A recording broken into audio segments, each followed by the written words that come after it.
में आपका बहुत बहुत स्वागत है। रुक करते हैं खबरों का।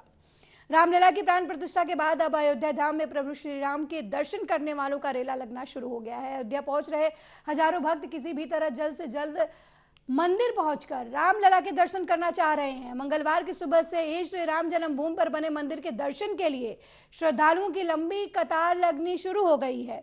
राम मंदिर के मुख्य द्वार के बाहर देर रात से ही भक्तों की लंबी लाइन लगनी शुरू हो गई है। तड़के 2 बजे से ही बड़ी तादाद में लोग यहां जुटने लगे हैं। भीड़ में मौजूदा लोग गेट के सामने जय श्री राम के नारे का उद्घोष कर रहे हैं। मंदिर के अंदर दाखिल होते ही लोग भगवान की प्रतिमा को देखकर भाव विभोर हो रहे हैं। देश भर से श्रद्धालुओं के जुटने का क्रम लगातार जारी है। इसके साथ ही अयोध्या के स्थानीय निवासी भी दर्शन पूजन करने के लिए राम मंदिर पहुंच रहे हैं। बता दें कि राम मंदिर के उद्घाटन से करीब 2 सप्ताह पहले अयोध्या में होटल की बुकिंग 80% तक बढ़ चुकी है। यहाँ होटल में एक दिन के कमरे की कीमत अब तक के हाई रेट पर पहुंच गई है, जिसमें 5 गुना तक इजाफा हुआ है। कुछ लग्जरी कमरों का किराया 1 लाख रुपए तक हो चुका है। खास बात यह है कि किराए में इतना इजाफा होने के बावजूद भी होटल की बुकिंग हर दिन बढ़ रही है।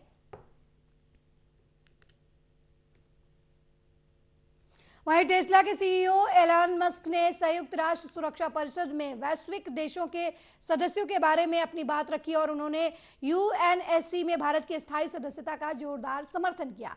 दरअसल बीते दिनों यूएसए के महासचिव एंटोनियो गुतेरेस ने यूएनएससी में अफ्रीका देशों के प्रतिनिधित्व पर अफसोस जताया था। इसी बीच टेस्ला के सीईओ एलन मस्क प्रतिक्रिया देते हुए कहा कि सबसे अधिक आबादी वाले देश होने के बावजूद भारत को संयुक्त राष्ट्र सुरक्षा परिषद में स्थायी सदस्य न होना बिल्कुल बकवास है।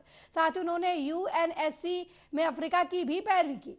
एलन मस्क ने कहा कि अब संयुक्त राष्ट्र से जुड़ी संस्थाओं के पुनर्गठन की जरूरत है। समस्या यह है कि वैसे देश जिनके पास अधिक शक्ति है वे इसे अपने हाथ से जाने नहीं देना चाहते हैं। पृथ्वी पर सबसे ज्यादा जनसंख्या वाला देश होने के बावजूद यूएनएससी में भारत का स्थायी सदस्य न होना बकवास है। मस्क ने कहा कि अफ्रीका को भी सामूहिक रूप से जगह मिलनी चाहिए।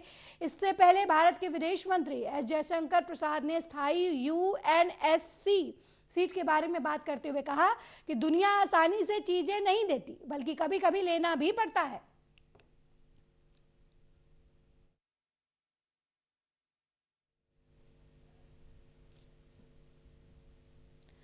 वहीं अयोध्या में भगवान श्री राम की प्राण प्रतिष्ठा को लेकर पूरे देश में खुशी का माहौल है। नगर भैरुंदा में भी जगह जगह मंदिरों में हवन पूजन किया गया। मंदिरों और सरकारी कार्यालय को रंग बिरंगी लाइटों से सजाया गया। वहीं भैरुंदा के किसान मोहल्ला में भगवान राम की प्राण प्रतिष्ठा की गई और हवन पूजन कर भंडारे का आयोजन किया गया। राम जानकी मंदिर में महाआरती का आयोजन किया गया।